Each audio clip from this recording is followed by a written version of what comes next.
مردوں کو جنت میں حوریں ملیں گی تو عورتوں کو کیا ملے گا؟ اس کے علاوہ جنت میں کنواری فوت ہو جانے والی لڑکی کس کی بیوی بنے گی؟ یہ ایک ایسا سوال ہے جو آج کل بہت زیادہ دیکھنے کو ملتا ہے۔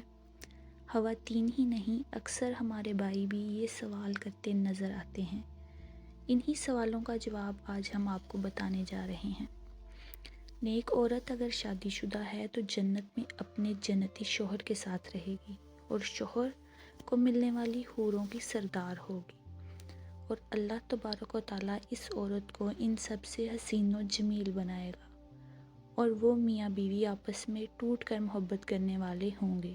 اور اگر دنیا میں عورت کے معتدد شوہر ہوں، یعنی عورت نے اپنے شوہر کے انتقال یا اس کے طلاق دینے کے بعد دوسری شادی کر لی ہو، یعنی اس عورت نے 2 یا اس سے زیادہ شادیاں کی ہوں، تو وہ جنت میں اپنے کسی شوہر کے ساتھ رہے گی۔ اس بارے میں مختلف روایات موجود ہیں کہ ایسی عورت کو اختیار دیا جائے گا کہ جس کے ساتھ اس کی زیادہ موافقت ہو اس کو اختیار کر لے، یا وہ عورت آخری شوہر کے ساتھ رہے گی۔ اس بارے میں حضرت ابو ذر رضی اللہ تعالیٰ عنہ سے مروی ہے کہ آپ صلی اللہ علیہ وآلہ وسلم نے فرمایا، عورت کو اس کا آخری شوہر ملے گا۔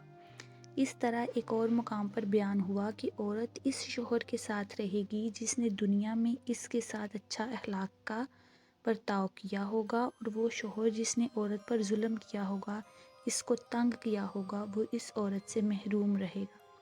حضرت ام سلمہ رضی اللہ تعالیٰ عنہ کی ایک روایت میں ہے کہ انہوں نے آپ صلی اللہ علیہ وآلہ وسلم سے پوچھا، کسی کے 2 شوہر ہوں تو جنت میں کس کے ساتھ رہے گی؟ تو آپ صلی اللہ علیہ وآلہ وسلم نے فرمایا، اسے اختیار دیا جائے گا کہ وہ کسی بھی شوہر کے ساتھ رہ سکتی ہے، اور فرمایا جس نے دنیا میں اس کے ساتھ اچھا اخلاق کا برتاؤ کیا ہو، اور وہی اس کا جنت میں شوہر ہوگا۔ اے ام سلمہ رضی اللہ تعالیٰ عنہ، اچھے اخلاق والی دنیا اور آخرت کی بلائی لے گی۔